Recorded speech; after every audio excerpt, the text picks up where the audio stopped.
Welcome to Advocate with Dr. Rufus Lowe, where we aspire each and every day to eradicate the silence of good people who allow bad things to happen.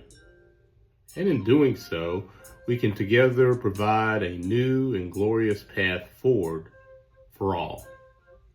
Our conversation will be based on the teachings of my latest book entitled Shadow Tolerance, Your Guide to Accepting Racial Difference.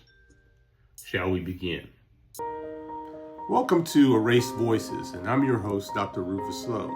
Today we're diving into a pressing issue that affects the heart of education and the well-being of our youth. The banning of books that explore race, diversity, and equity in schools. This isn't just about censorship, it's about real harm being done to marginalized students and the very fabric of learning itself.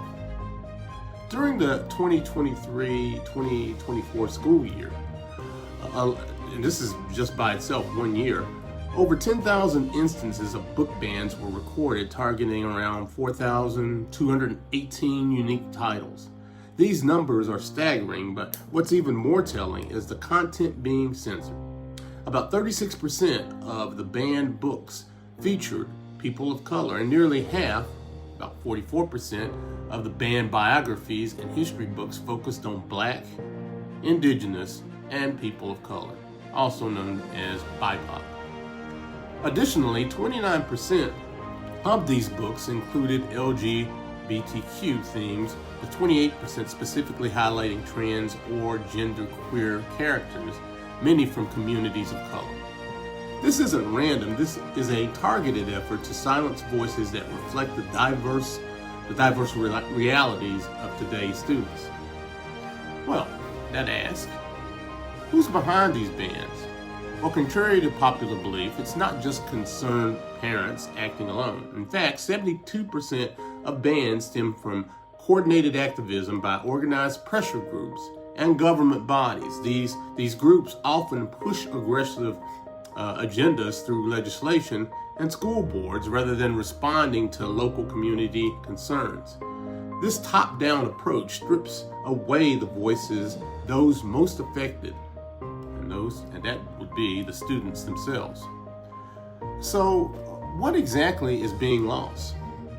Students of color now make up more than half of the school population in the United States, yet the stories and authors that represent their backgrounds are disproportionately removed from classrooms and libraries. This absence sends a harmful message that their experiences don't matter. Research shows that when young people don't see themselves reflected in what they read, it can lead to feelings of invisibility, feelings of isolation, and diminished self-worth. Worse than that, censorship has been linked to increased mental health risk among marginalized youth. On the flip side, diverse books foster empathy and help all students understand complex social issues, making education richer and more relevant. Without these stories, learning becomes somewhat narrow, disconnected from the real world. The forces driving these bans are largely conservative and right-wing groups, often tied to campaigns against critical race theory. Take Texas's House Bill 3979, which flagged hundreds of books for supposedly making students feel uncomfortable, including works by acclaimed authors like Ta-Nehisi Coates and Mickey Kendall. In Tennessee, the graphic novel Moss was removed from McMinn County's curriculum despite state approval due to some objections over profanity and nudity. These examples highlight how censorship often ignores educational value in favor of political agendas. But the story doesn't end there. Advocacy groups and students are fighting back. A lady in Pennsylvania pointed out the discriminatory nature of these bans, noting that about 80% of targeted books are by BIPOC authors. Libraries and communities are also standing up. For example, New York City's 3 public library systems participated in the Freedom to Read Day of Action, sending a clear. These personal stories remind us what's at stake. The broader impacts are profound. Removing diverse texts weakens educational goals by denying students opportunities to develop critical thinking, civic awareness, and emotional intelligence. It disrupts social emotional learning by erasing stories that validate students' lived experiences.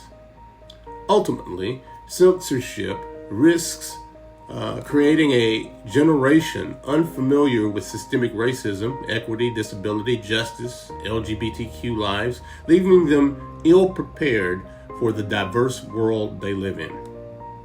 So what can we do?